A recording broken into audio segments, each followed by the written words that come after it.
So, good morning here for your spiritual checkup. God is above the earthly realm, spiritual realm. God is a divine being. That's why it talks about the deity of God and the fullness of Jesus and things like that. God is a divine being, so he's in his own category. God is above the spiritual realm. Remember, devils, demons, angels, they're spiritual beings. God is not a spiritual being in that sense because he's above the spiritual realm. God said, I am who I am. God just is. We can't explain God.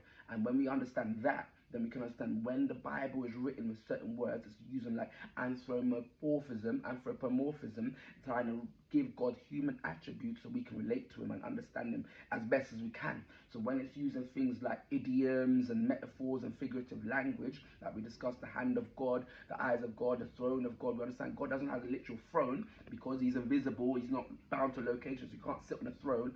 Eyes of God, we understand that's wisdom, it's not that he has eyes. So all these things is a way of relating to him. So when it's talking about the Spirit of God, we understand what is it trying to tell us. We have to understand if it's an idiom, like we talk about class clown, the person not actually a clown, but trying to represent that they're trying to make jokes. The same way when God is love, it's saying representing that God is a loving being. So loving, being loving is central to his nature. Same thing when God says God is a spirit. It's not saying that's all that God is.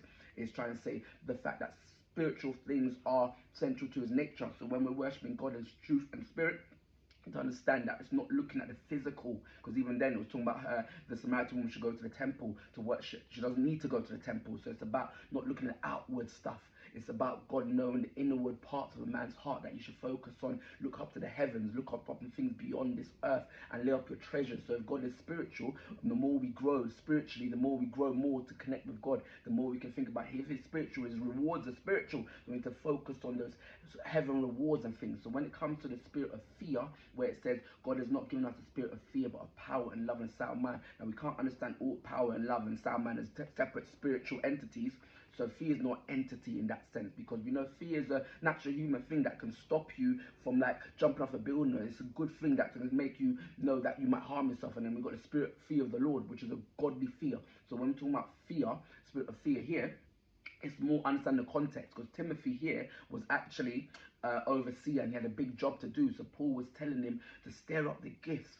Don't be focusing on what you see, and don't be ashamed, because later on talking about don't be ashamed of the gospel, because bear in mind what he's been told to call to do is to share a gospel of somebody that's crucified. People be ashamed to be talking about somebody that you're saying your savior and they've been crucified. And then even your leader Paul, he's in jail, so he's saying don't be ashamed of this. And yes, the devil can attack you with fear and doubt, but this is not showing the context saying that this is a devilish fear kind of thing. So we have to stir up the gifts and think of God.